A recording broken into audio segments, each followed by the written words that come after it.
예수님이 누구인지를 우리가 분명히 알고 그를 깊이 생각하는 것이 우리의 신앙의 가장 중요한 요소인 줄 믿습니다. 그래서 예수를 세 가지로 묘사했죠. 믿음의 도리이신 사도라고 했습니다. 우리에게 믿음을 도리를 주시기 위해서 보내심을 받은 사도시고 또 대제사장이시며 하나님과 우리를 연결시키는 중보자 다리의 역할을 하시는 분이시다. 그리고 예수님은 하나님께 충성을 다하셨다. 하나님의 뜻을 이루시기 위해서 목숨도 아끼지 아니하고 죽기까지 복종하셨으니 곧 십자가에 죽으심이라. 할렐루야. 믿음의 도리의 사도이신 예수를 깊이 생각하고 대제사장이신 예수님을 우리가 깊이 생각하고 그리고 예수님의 충성을 본받아서 우리도 하나님의 뜻을 이루기 위해서 충성을 다하는 성도들이 되어야 될 줄로 믿습니다. 오늘은 이어서 시험을 받으신 예수님이라고 하는 주제로 말씀을 나누려고 합니다.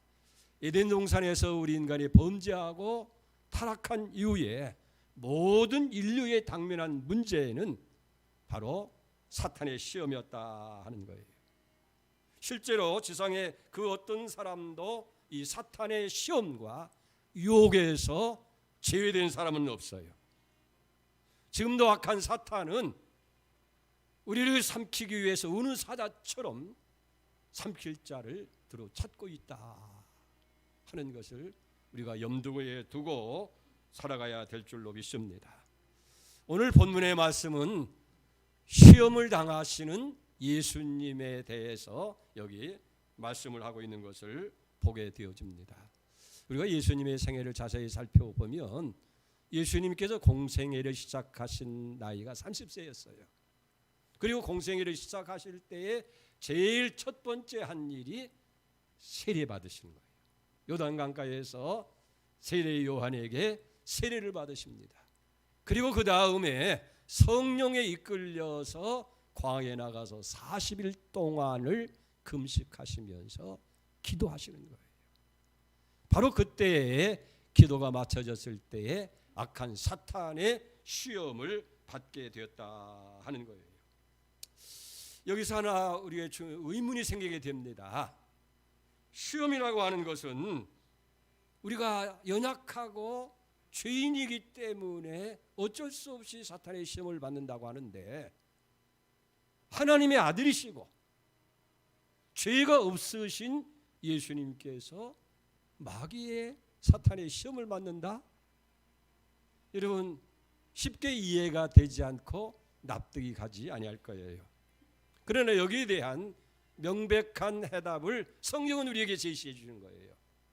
예수님이 시험을 받은 것은 그분이 죄가 있어서라든지 또 마귀의 시험을 받을 수밖에 없는 어떤 약점이 있다든지 연약해서 받으신 것이 아니라 모든 인류를 대신해서 예수님께서 대신 받으신 시험이었다 하는 거예요.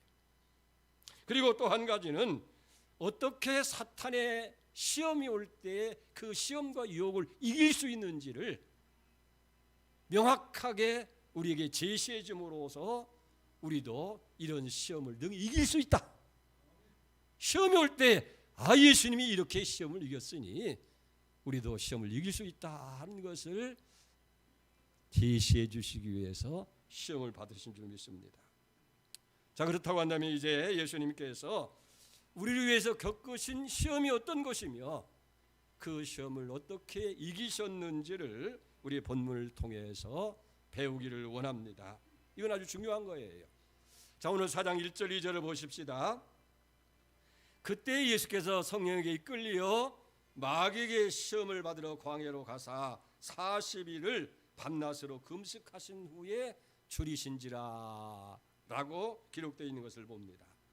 먼저 예수님께서 어떤 때에 어떤 상황에서 시험을 받았는지를 1절과 2절에게 말씀하는 거예요. 40일 동안을 금식하시면서 기도하신 후에 그리고 육체적으로는 매우 줄이신 배고픈 그때에 사탄 마귀의 시험을 받으셨다. 이 중요한 것은 뭐냐면 40일을 금식하며 기도하신 거예요. 영적으로 아주 충만했을 때에 사탄의 시험이 왔다. 여러분, 그렇기 때문에 우리는 이 모습을 보면서 큰 은혜 후에는, 좋은 일이 있은 후에는 반드시 고난과 시험이 올 수 있다는 것을 우리에게 제시해 주시는 거예요. 그렇지 않습니까?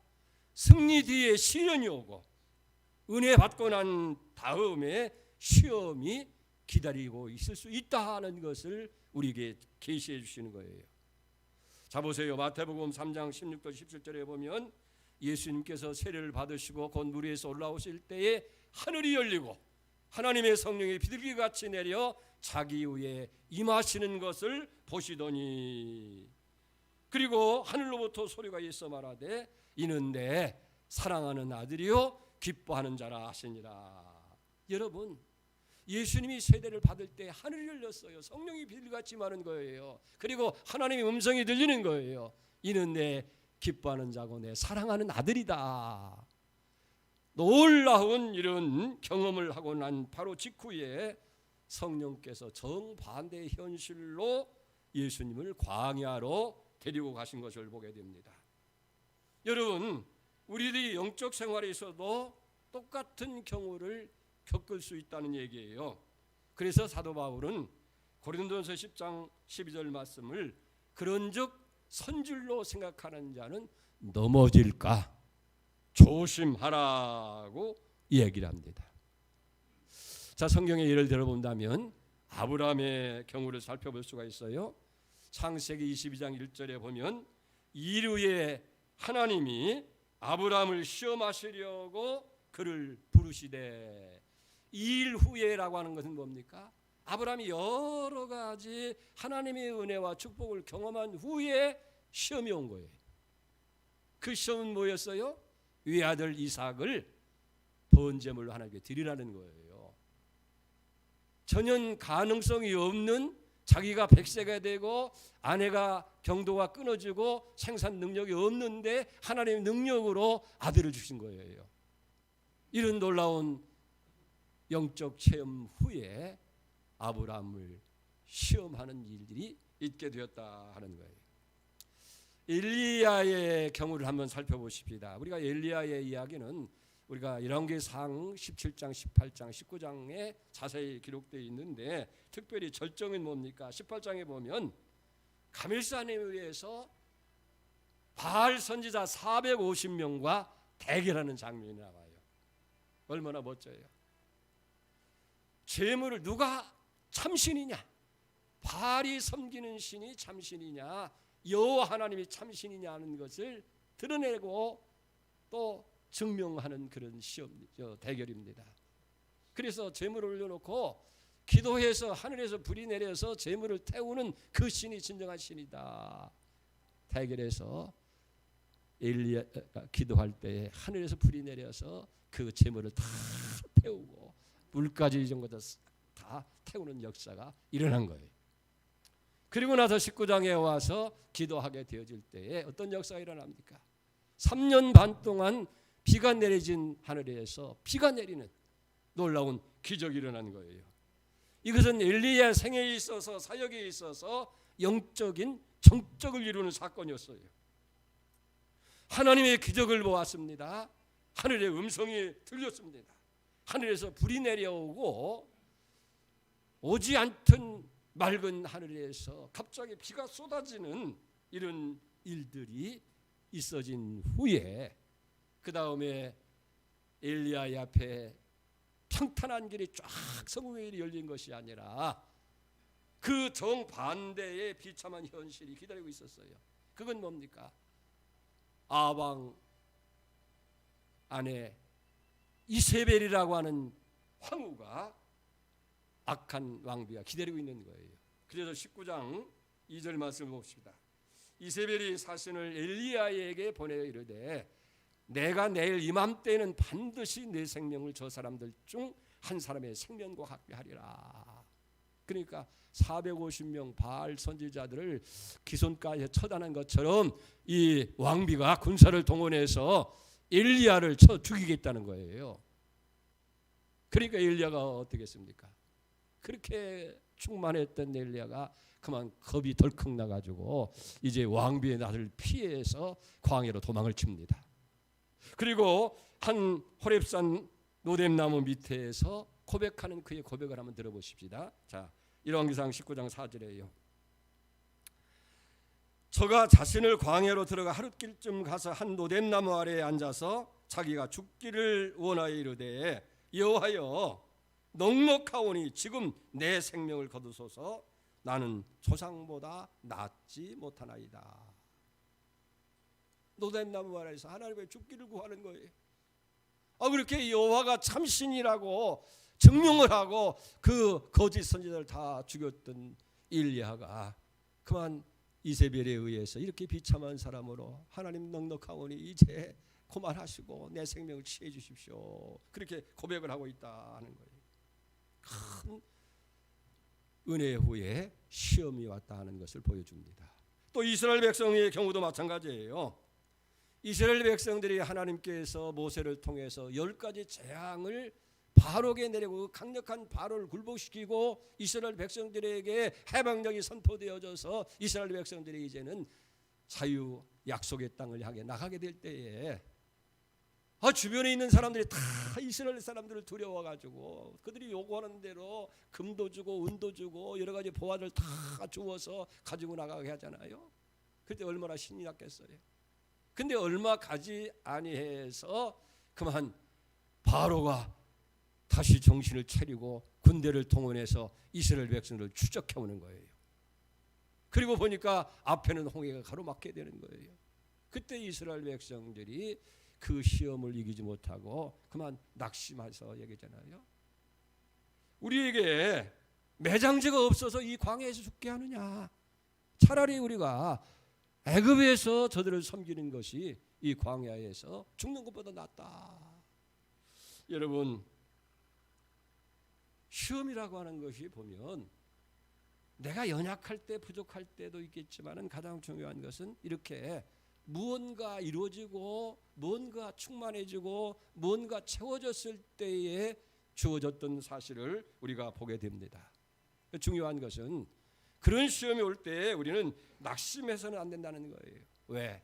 우리에게는 그것이 하나의 훈련의 과정이기 때문인 줄 믿습니다. 그리고 그 시험을 통과한 후에야 하나님께서 준비하신 축복의 자리로 나갈 수 있게 되어지더라는 거예요. 자, 시험의 때는 어떤 때라고 했어요? 처음 생각하는 것이 우리가 무언가 이루어졌을 때라는 거예요. 그 다음에 두 번째 생각할 것은 우리는 어떻게 시험을 이길 수 있고 이 시험을 축복의 자리로 만들어 갈 수 있느냐 하는 거예요. 자, 우리가 아브라함을 계속해서 생각해 보는데 창세기 10장 1절에 하나님께서 아브라함을 부르잖아요. 아브라함아, 내가 너를 창대하고 내 이름을 창대하고 또 내게 모든 민족의 그 조상이 되게 했다는 약속을 주시잖아요. 그리고 아브라함이 하나님의 그 약속을 따라서 갈 바를 모르지만은 나아가는 거예요. 순종하는 거예요. 그런데 아브라함이 오랜 시간을 걸려서 하나님께 지시한 땅으로 가보니까 거기에 기근이 심했다는 거예요. 정말 약속의 땅답게 젖과 꿀이 흐르는 그런 땅이 아니라 거기는 황부지요. 그리고 기근이 심하다는 거예요. 창세기 10장 10절입니다. 그 땅에 기근이 들었으므로 아브라함이 애굽으로 거류하려고 거리로 내려갔으니 이는 그 땅에 기근이 심하였습니다. 여러분, 중요한 것은 그런 상황일지라도 하나님의 약속을 붙들어야 돼요. 하나님께서 정말 창대하게 만들고 복의 근원이 되겠다고 약속하셨으면 어떤 상황이라도 하나님을 이룰 수 있는 전능하신 하나님이라고 믿어야 되는데 아브라함은 어떻게 해요? 인간적인 생각이 동원되어져서 이제 그 자리를 피하잖아요. 사랑하는 성도 여러분, 그것은 하나님의 훈련의 과정이라고 생각해야 돼요. 그렇기 때문에 영광 뒤에 오는 고난을 우리가 받아야 되고 시험도 받아야 되고 광야의 고난도 겪어야 될 줄로 믿습니다. 그런데 아브라함은 그만 시련이 오고 시험이 오니까 그걸 감당하지 못하고 기근을 땅을 피해서 애굽으로 내려갔다. 이게 안타까운 아브라함이고 우리의 모습이 아니냐는 거예요. 우리 어떤 경우라도 하나님은 전능하시고 하나님은 나를 사랑하시고 우리에게 있어야 할 필요한 것을 다 채우시는 하나님이라고 믿어진다고 한다면 어떤 거 견내고 인내해야 될 텐데 조금 어려움이 있다고 그래서 그걸 피해서 믿음도 저버리고 하나님도 뒤로 하고 애굽을 찾아서 살 길을 인간적인 방법을 동원한다고 말이에요. 결과는 어떻게 됐어요? 바로 왕에게 사랑하는 아내를 뺏길 뻔했고 그리고 불신자들에게 큰 면박을 당하고 망신당하는 결과를 오게 됐다는 거예요. 사랑하는 성도 여러분, 은혜 뒤에 시험이 있다고 하는 것을 우리는 기억할 수 있기를 바랍니다. 그리고 이제 그런 상황일수록 더 우리는 겸손한 자리에 나가야 돼요. 혹여 여러분 사업이 잘 됩니까? 그것만 기뻐하지 말고 이 뒤에는 또 시험도 올 수 있겠구나. 악한 사탄이 또 시샘할 수 있겠구나. 그래서 더 겸손히 하나님께 무릎을 꿇고 하나님 앞에 낮아지는 자세가 필요하다고 말해요. 여러분 일들이 잘 되고 있습니까? 잘 될수록 우리가 두렵고 떨림을 가지고 하나님 앞에서 자신을 낮추는 일이 필요하다는 거예요. 이것이 바로 우리가 세상을 이기고 시험을 이기는 비결인 거예요. 다시 말해서 늘 깨어 있어야 돼요. 그리고 영적 긴장감이 우리에게 있어야 돼요. 우리가 고난이 오고 어려움이 오고 시련이 올 때는 그래도 정신 바짝 차리고 무언가 바른 걸 찾아보려고 애쓰지만은 일이 잘 되고 하는 일마다 다 형통하고 그러면 자기도 모르게 이게 마음이 간이 커져가지고 방심하기가 쉽고 그래서 넘어지기가 쉽다는 거예요. 잘 될수록 겸손하고 잘 될수록 깨어서 영적 긴장감을 늦추지 말아야 되어질 줄로 믿습니다. 그 다음에 우리가 세 번째로 생각할 것은 광야라고 하는 거예요. 광야. 여기 광야에는 아주 중요한 뜻이 있어요. 이 광야라고 할 때에 히브리 말로는 에르츠라고 하는데 오늘 우리가 생각하는 이런 광야가 아니에요. 거기는 사람이 살 곳이 못 돼요. 죽음의 장소예요. 여러분 유대 광야로 이어지는 예수님이 시험을 받은 이 광야는 석회암과 자갈이 많고요. 돌이 뾰족뾰족하고 바위가 노출됐고 사나운 들짐승만이 있는 그런 장소. 전혀 농사를 지을 수도 없고 사람이 생명을 유지할 수 있는 그런 곳이 못 되는 곳이 광야예요. 더군다나 한낮에는 뜨거운 태양으로 찜통 더위가 계속돼요. 막 40도 막 올라가는 거예요. 그런가 하면 한밤에는 기온이 급격히 떨어져서 살 곳이 못 되는 거예요. 성지순례를 갔더니 그 광야에 대한 얘기를 하면서 그런 얘기를 해요. 어느 교회에서 그 광야에 와가지고 이 광야에서 하룻밤을 좀 잔다고 그러더래요. 그래서 선교사가 절대 그러면 안 된다. 우리 건물에 와서 지내야 된다. 아유 우리는 자신 있다고. 그래서 놔두고 뭐 텐트를 가지고 다 하는데 절대 깨우지 말라고. 나를 무슨 일이 발생하더라도 나를 깨우지 말라고. 그리고 자기는 그냥 집에 들어가서 그냥 잠에 들었는데 새벽이 되니까 와가지고 막 눈을 두드리고 난리가 나잖아요. 그래도 아무 소리 않고 그냥 못 들은 척하고 있는데 나중에는 목사 입에서 말이야 막 욕이 나오고 말이야 뭐 우리를 막 여기서 막 다 이렇게 그래도 감켰는 놔뒀다는 거예요. 그리고 가보니까 정말 이 광야의 밤의 그 기온이라는 것이 아주 영하에도 그러니까 견딜 수 없는 거예요. 그러니까 막 와서 막 도와달라고 막 난리치고. 그런데 나중에 가보니까 원망하는 눈보다는 그들의 얼굴에 기쁨이 있더라는 거예요. 아, 광야에 체험을 한 거예요. 광야 이런 곳이구나. 이런 곳에서 예수님이 시험을 받았구나. 이런 곳에서 이스라엘 백성들이 40년 동안을 그들이 견디고 살아왔구나. 여러분, 고난 가운데에도 하나님의 은혜가 있는 줄 믿습니다. 사실 그래서 이 광야를 우리는 훈련의 장소라고 부르는 거예요. 우리가 성경에 보면 대개 영적으로 성공한 사람들, 승리한 사람들을 보면 이 광야의 훈련을 거친 사람들이에요.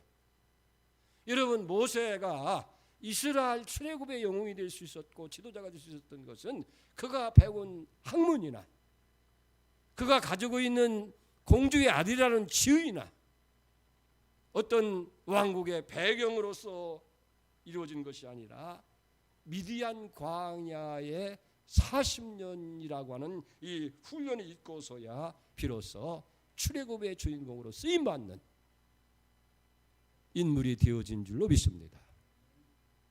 우리도 다윗도 마찬가지예요. 다윗이 쉽게 이스라엘 왕으로 되어진다고 생각하는데 절대 그렇지 않아요.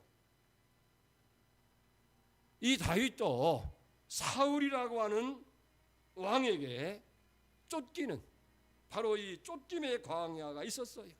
그래서 그도 유대의 광야에서 오랜 동안 영적으로 훈련을 받습니다. 그의 인격이 다듬어집니다. 그리고 전혀 사람을 의지할 수 없는 그런 가운데서 하나님과 깊은 관계가 이루어질 때에 비로소 이스라엘 왕으로서 나설 수 있게 되었다 하는 거예요. 그리고 이 광야에서 우리가 배워야 할 교훈이 있는 거예요.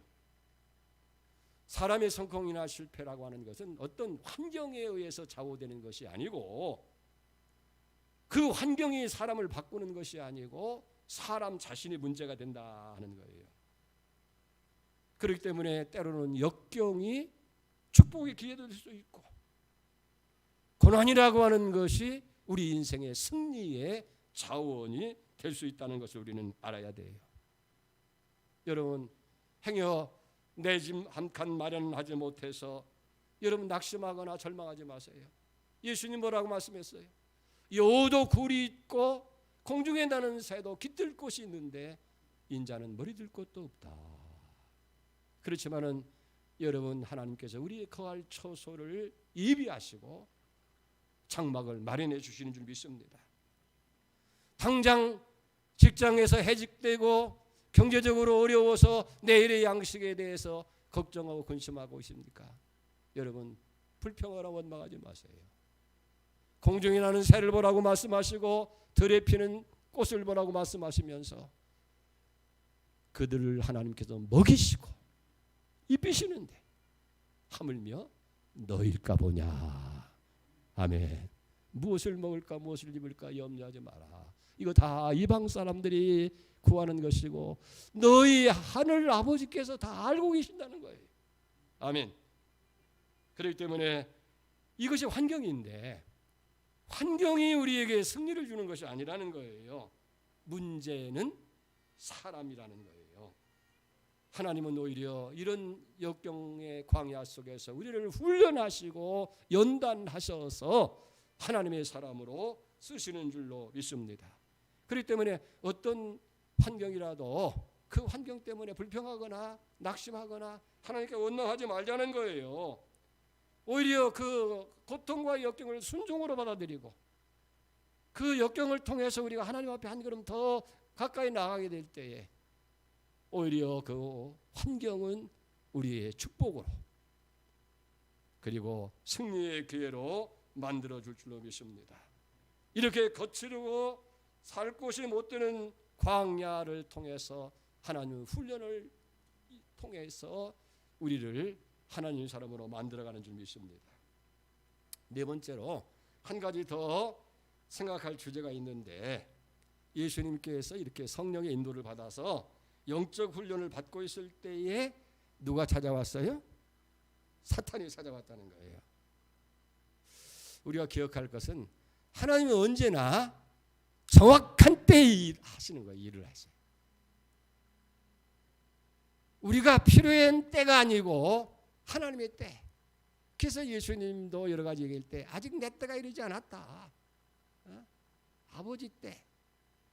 그 아버지 때가 됐을 때에 하나님이 역사하시고 일을 하시는데, 놀라운 것은 마귀도 정확한 때를 알고 일한다는 사실, 우리가 잊어서는 안 된다는 거예요.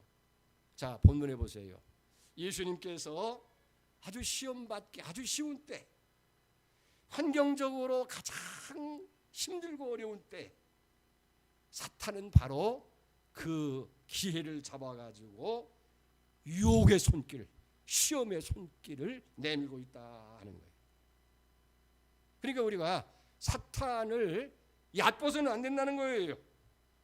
사탄 마귀는 우리보다 훨씬 더 영리하고 지혜롭고 때를 알고 있는 거예요.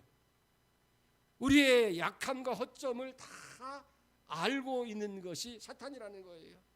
그래서 언제 화를 내게 해야 할 때를 알고 있는 거예요.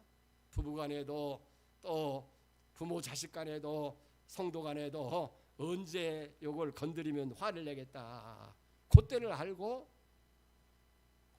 그때 찾아오는 거예요. 내가 화를 낼 수밖에 없는 그런 상황이 되어진다고 한다면 여러분 그것 때문에 화를 내고 속지 말고, 이게 사탄 놈이 때를 알고 꼭 약점을 이용하는구나, 그러면 틀림없는 거예요. 어느 시험에 어느 순간에 시험을 해야 그 유혹에 빠질지도 알고 있고, 이렇게 정확한 때를 알고 공격해 오는 거예요. 그래서 예수님에게도 그냥 예수님이 광야에 나가자마자 시험한 것이 아니고 40일 동안 가만히 참고 보는 거예요. 언제가 예수님이 시험하기에 가장 약할 때인지, 어느 때가 예수님을 유혹하기에 꼭 정확한 때인지를 노려가지고 예수님이 40일 동안 금식하고 나서 이제 많이 힘이 줄이고 배가 아프니까 그 약점을 이용가지고 돌을 떡덩이 만들게. 그러면서 뭐라고요? 네가 하나님의 아들이거든, 너 할 수 있어. 돌을 떡덩이 만들어 먹게 하라. 마귀가 시험할 때는 우리의 약점, 허점을 정확히 알고 시험한다고 하는 걸 우리가 기억을 해야 돼요. 자, 여기서 마귀의 시험을 받았다고 하는데, 이 시험을 받는다고 하는 말에 대해서 한번 살펴보십시다. 시험하다는 말에는 두 가지 의미가 있어요. 첫째는 유혹의 차원인데 영어로 템테이션이라고 그래요.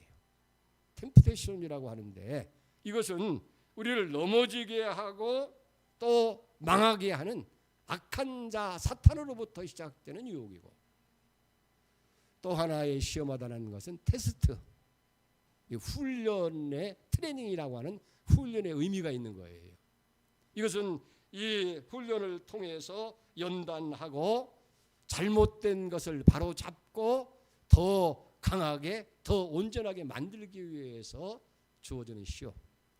그러니까 시험도 두 가지예요. 사탄이 주는 것은 템테이션이라고 해서 유혹의 차원이고 그건 망하는 거예요. 그러나 또 하나는 뭐냐면 우리를 트레이닝하는, 훈련하는 그런 시험이 있다 하는 거예요. 하나님께서 우리에게 더 좋은 결과를 주시기 위해서 우리에게 이 테스트의 훈련을, 트레이닝을 하게 되어지는 줄로 믿습니다. 그냥 허락하게 하는 거예요. 하나님이 시험하는 것보다 시험을 허락하는 거예요. 그래서 그걸 통해서 훈련하고 연단하고. 자, 보세요.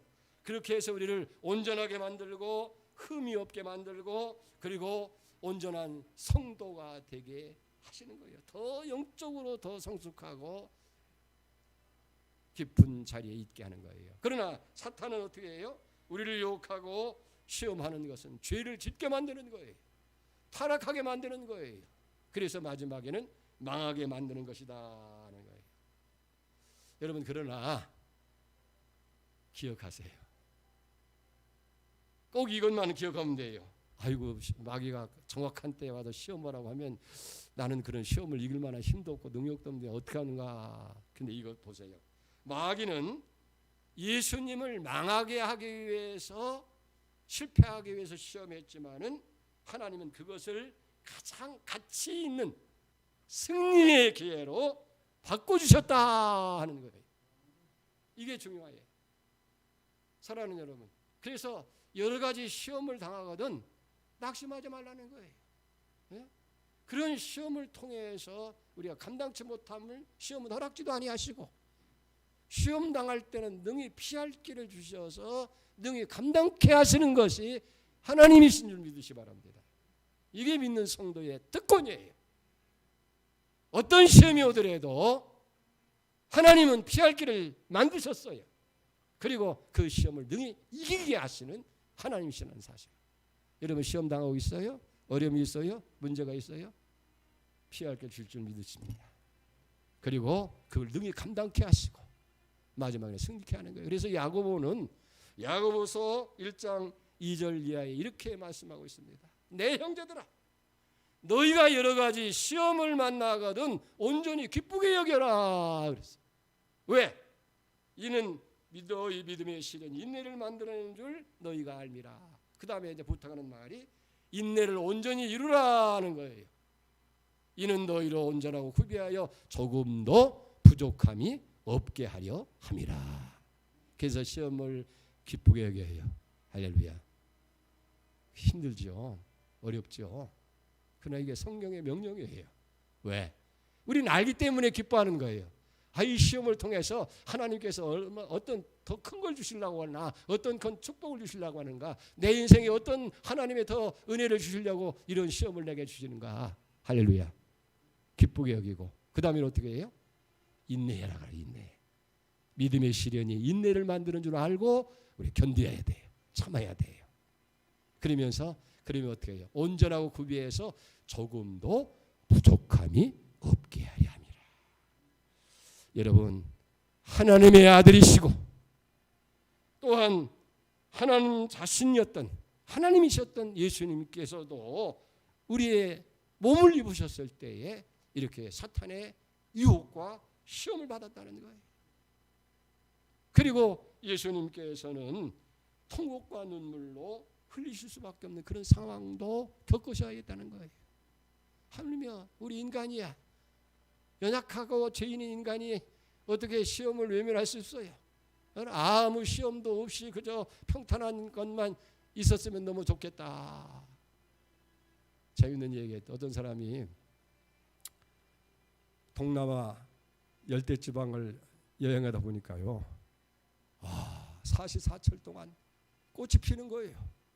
여기서 양봉하면 참 좋겠다. 그래가지고 양봉을 하나 가지고 이제 간 거예요. 갔더니 1년 동안요, 꿀이 얼마나 많이 쏟아지는지, 여기서 하면은 꿀을 더 키워가지고 내년에 후년에는 아마 내가 거부가 되겠다 하고 쾌재를 누리고 있는데, 다음에 보니까요 꿀을 안 모으더래요. 벌들이 왜 꿀을 모으겠습니까? 겨울 동안 꽃이 없을 때를 위해서 예비하는 것이 그의 벌들이 목적인데, 뭐 언제나 꽃이 피어 있는데 만들 필요가 뭐 있어요? 사랑하는 여러분, 형통하다고 다 좋은 것만은 아니에요. 때로는 비바람 치고 고통이 오고 자식이 속색이고 부부간에 갈등이 오고 신앙생활에 어려움이 오는 그런 굳은 날 속에서 우리는 더 성숙해지는 거예요. 문제는 시험을 받을 때 우리가 어떻게 해야 되느냐, 낙심하지 말라는 거예요. 그리고 왜 나만이라고 하지 말고 누구에게나 예수님도 시험이 왔는데 시험이 있을 수 있다는 거예요. 그리고 대개 시험은 큰 일 후에 충만한 은혜가 있으면 내가 이만큼 충만하면 이제는 문제일 것도 없다. 그때 넘어질까 조심해야 그 말이에요. 성공 후에 온다는 거예요. 그리고 우리는 이 광야라고 하는, 광야는 하나님 의지할 수밖에 없는 것이 광야예요. 인간의 한계가, 인간의 어쩔 수 없는 그 자리가 광야예요. 그래서 하나님만 의지할 수밖에 없는 그런 장소에 훈련을 겪고서야 우리가 진정한 승리와 축복의 자리에 나갈 수 있다는 거예요. 그렇기 때문에 오늘 예수님께서 이 시험을 승리하는 그 비결, 이제 계속해서 몇 시간이 예수님 시험에 대해서 생각하려고 하는데 어떻게 해야 돼요? 시험이 오면 기쁘게 여겨야 돼. 그 다음에 믿음의 시련이 주는 것을 인내해야 돼. 할렐루야. 자, 2절 야고보서 1장 2절 4절 한번 다시 보십시다. 내 형제들아 내가 여러 가지 시험을 만나거든, 한 가지가 아니라 여러 가지 시험을 만나거든 어떻게 여기라? 기쁘게 여겨라. 너희의 믿음의 시련이 인내를 만들어내는 줄 알미라. 그래서 인내를 온전히 이루라. 그리하면 어떻게 해요? 온전하고 구비하여 조금도 부족함이 없게 하려 합니다. 할렐루야. 그 다음에요, 우리가 어떻게 기뻐하고 어떻게 인내하고 온전한 일을 향하면은 그 다음이 중요한 겁니다. 야고보서 2장 5절입니다. 너희 중에 누구든지 지혜가 부족하거든 모든 사람들에게 후히 주시고 꾸짖지 아니하시는 하나님께 구하라. 그리하면 주시리라. 왜 여기서 온전하고 부족함이 없다고 곧 그 말이 들었느냐?